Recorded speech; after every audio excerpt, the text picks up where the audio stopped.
on research. And that we found a lot of our clients and patients, female patients, had fibroids, like 95%. Now, what is the major cause of fibroids, and especially in black women? Why is it most prevalent in black women? Well, it's estrogen dominance. That is the root cause, you know, and this is the thing that what Dr. Hampson was saying, what we was realizing, no matter what we were doing, like consultations, women will come in being anemic, maybe having acne, suffering with obesity and that, but fibroids always kept coming up. So estrogen dominance is the root cause. Really? Wow, let me ask you a question about that. Go because this society is shifting into this whole vegan wave, and a lot of the foods, a lot of these processed vegan foods, they contain a lot of soy, right? And and that boosts up, the estrogen. So going vegan. So what do we need to look out for? Well, check this out. With the estrogen. This is a major point to make. Black people metabolize food differently to everybody else. Wow. Right? So when we follow other races in how they eat, it could be detrimental to us. Right? So black people, we upregulate, which is what we call upregulation of estrogen.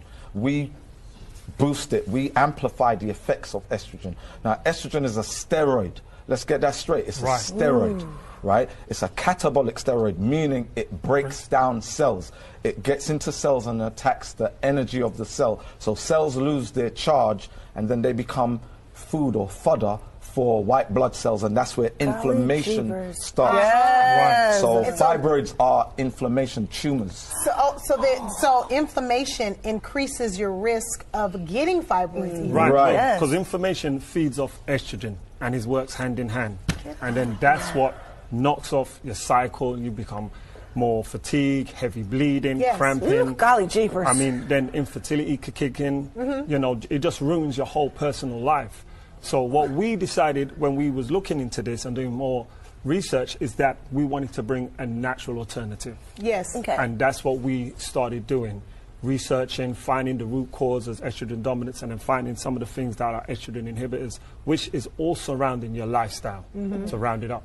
Well, as women, we're told that birth control pills aren't a bad thing. Yeah. Why are birth control pills a problem? I mean, they were pushed out by the medical industry. Hey, this brand is amazing for you and your cycle, blah, blah, blah.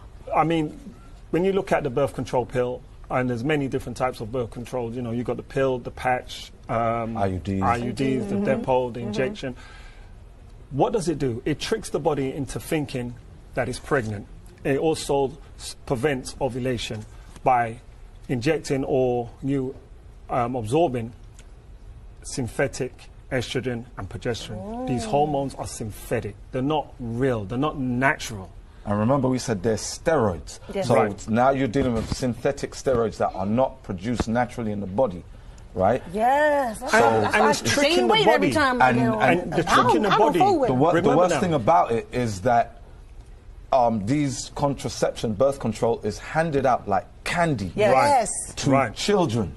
Remember, the age of 12, 13. Absolutely. It's like, I got a bit of acne. Here's birth control. I got irregular bleeding. Here's birth control. You know, they got a cut on their elbow. Here's birth control. Now, I have a question. My sister was recently diagnosed with breast cancer, and she had the tumor removed. It was stage 1, but they want to put her on a pill called tamoxifen.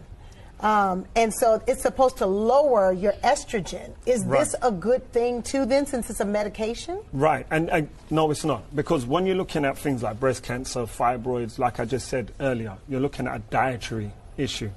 You can't replace a dietary issue with medication. You're just adding to the problem. So as a steroid, it will give a quick fix.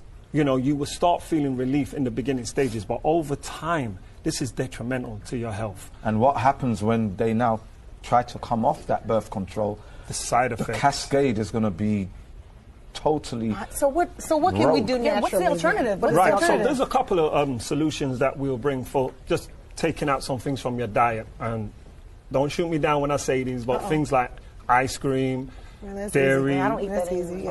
all meat. Now, we know that we've been brought, everyone, I know as black people, we love black people chicken. But you know, try to maybe find the best source of meat if you're going to do it, or cut it down, you know. Just choose one meat and then try to, you know, have it twice, 3 times a week, and then cut it down as you progress, because the ultimate goal is to become plant-based. Right. Yes. But even with saying that, and you made a good point earlier on, is the soy, the tofu. Be careful the soy intake, yes. Now don't replace toxins with plant-based toxins.